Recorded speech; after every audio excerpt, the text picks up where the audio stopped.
shares did drop some, 25% or so. I mean, do you still think the timing is right? The timing is definitely right. And the reality is this day is about the launch of a first Gen Z native company going public. It's not about the market conditions today. We're building value for the long term. Check in with us at 12 months, at 18 months, at 24 months, and we'll just be building for the long term. Esports has become one of the fastest growing industries in the world, with billions of dollars in revenue generated each year, coupled with the video game industry becoming larger than it's ever been before. One of the most prominent teams in the industry is FaZe Clan, which quickly rose to fame thanks to its skilled players and their engaging content. But in recent years and months, FaZe Clan has faced a serious decline. I mean, FaZe Clan is failing, big time. But why? I mean, how does the most prominent esports org just fall off? With its stock price plummeting and its content creators speaking out about the mistreatment they're receiving, their reputation is becoming tarnished. So in this video, we'll explore the reasons behind FaZe Clan's decline, the impact it has on the esports industry as a whole, and how this even happened. This is the decline of FaZe Clan. Like with all good stories, in order to understand the fall off, we have to understand the climb up. FaZe Clan was founded in 2010 and originally started as just a group of gamers who played Call of Duty and started creating YouTube videos of their gameplay. They were originally called FaZe Sniping because they were a trio of players who garnered a reputation for innovating trick shots in COD. Trickshotting was already a thing, but FaZe were some of the first to do it as a team. The OGs of FaZe were the first to document these games in a stylistic manner on YouTube. And remember, this was in 2010, when gaming and content creation was just in its infancy. Over time, the team would expand to include players from all over the world and in other games, such as Fortnite, CSGO, FIFA, Apex Legends, and many more. They also began to collaborate with other content creators on YouTube and social media. And like with most esports orgs, they separated their line of talent in terms of professional players and content creators. FaZe Clan's success was due in part to its ability to attract popular players, influencers, and even celebrities, as well as its focus on creating engaging and entertaining content. Through this, it steadily built a brand which today has amassed over 500 million followers. However, in recent years, FaZe Clan has faced several controversies that have damaged its reputation and led to not only a decline in its stock price, but also a lack of confidence in many of their creators and fans. One of the most significant controversies was the Save the Kids crypto scandal, in which FaZe Clan members were accused of promoting a cryptocurrency which blatantly misled investors. The crypto venture had a mission to build a better world for kids and promised to donate a small portion of the proceeds to charity. The coin was heavily promoted by a handful of players on FaZe, and since these were influencers with a significant following, they got lots of their fans to put money into this coin. In the world of crypto, it was what's known as a good old-fashioned pump and dump scheme. People who created the coin or got in super early promoted it to the masses, all the while promising that there's stipulations in place so that people can't just hold a significant chunk of the coins and then quickly withdraw them all if they want to. This, of course, was a lie, because as soon as the coin was worth nearly half a penny, it quickly dropped 60%. All of the inside members withdrew their money as soon as it was worth anything. The controversy led to several FaZe Clan members being suspended or being kicked off the team altogether. FaZe had to quickly try and disassociate with these members and say that these people acted on their own and not with the affiliation of the FaZe Clan itself. And while I can believe FaZe Clan would not want to be associated with a pump and dump crypto scheme pretending to be a charity for helping children in need, I still believe it speaks to the problematic culture at FaZe. These members promoted this, got fans involved, and then rug pulled them and claimed, "Whoops, I didn't know this was going to happen." FaZe should have seen these promotional tweets or YouTube videos right away as a red flag and tried to get to the bottom of what was going on. Now, regardless if FaZe could have done something to stop this or not, it's unfortunately something that's tarnished the brand's reputation, as these members were associated with FaZe Clan when they did this. Real quick, if you guys are enjoying this video, it would mean a lot if you subscribe to the channel. Thank you.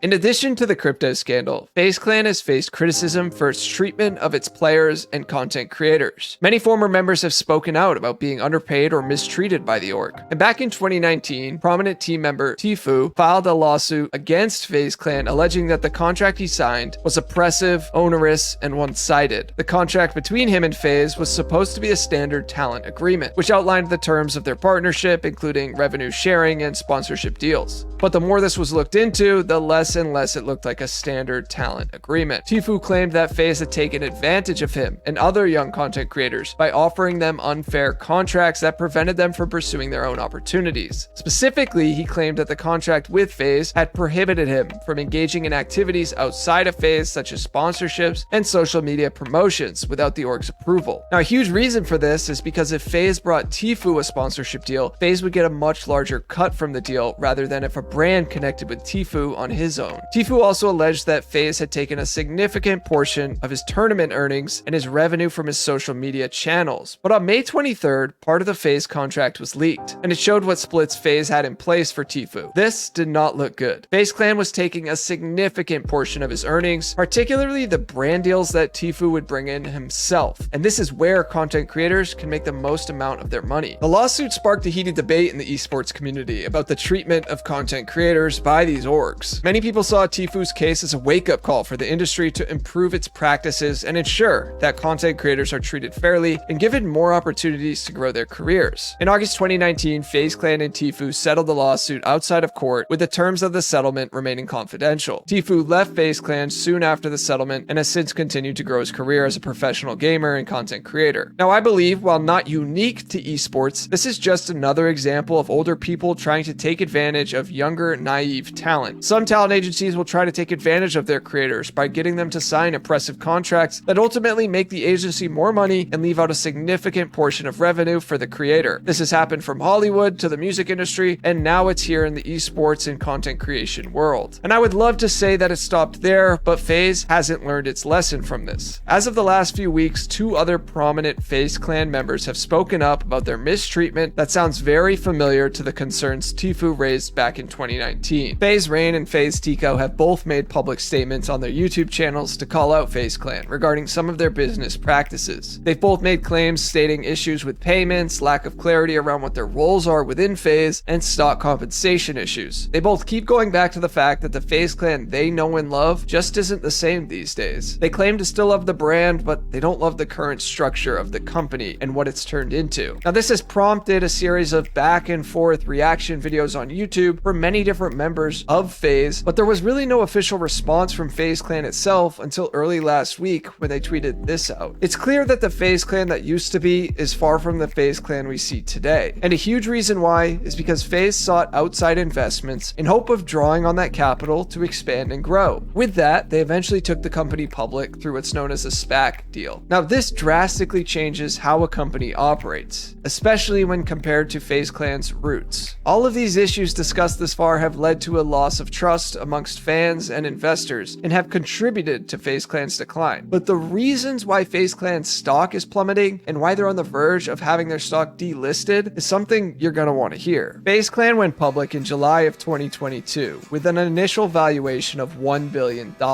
However, since then, its stock price has steadily declined, and at the time of making this video, the company is now valued at around $47.5 million.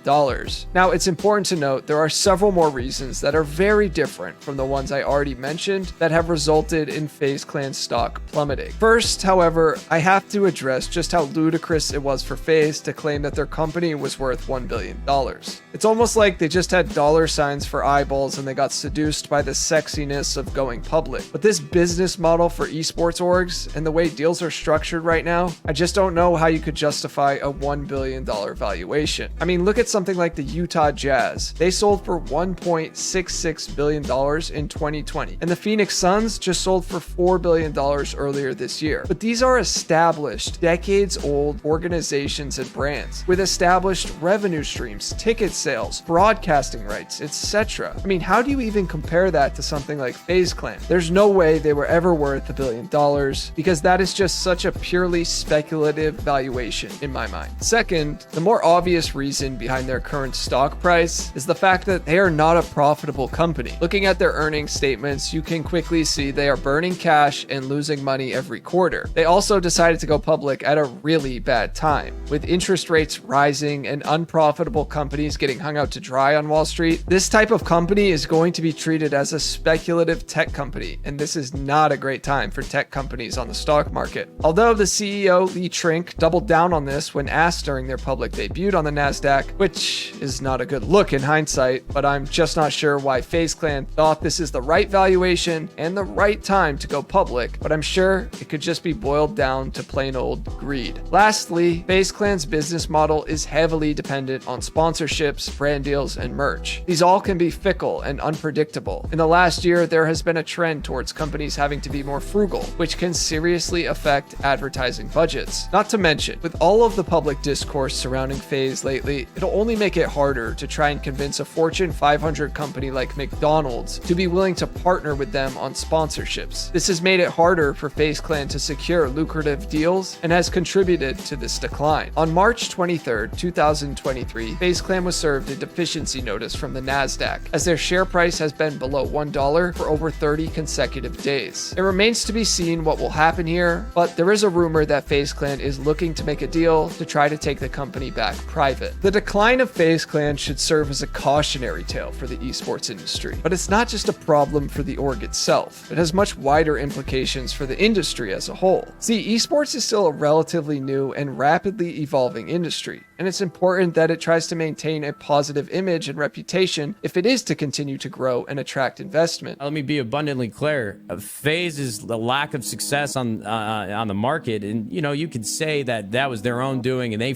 us by jumping in and giving that a shot. Their lack of success on the market is a terrible thing for the esports industry as a whole, man. Like, people look at that, outside investors or people that want to be a part of gaming and they want to invest in it, they won't touch it with a 100-foot pole. The controversies surrounding FaZe Clan, such as the crypto scandal and accusations of mistreatment of players, have tarnished the image of esports as a legitimate and professional industry. Not to mention being the first esports org to go public and now face a deficiency notice in just over a year and a half does not look good. Furthermore, the decline of FaZe Clan could signal a broader problem within the esports industry: the lack of regulation and oversight. Unlike traditional sports, esports doesn't have a governing body or regulatory authority that can enforce rules and standards of conduct. This has led to situations where teams and players engage in unethical or straight up illegal behavior without consequences. And this will damage the industry's reputation. If the esports industry is to continue to grow and attract investment, it needs to address these issues and should establish some standards of conduct and oversight that can help prevent situations like this from happening again. If you enjoyed this video and you want to learn about the sneaky psychology that sports betting apps use, check out this video next. Thanks for watching. Peace.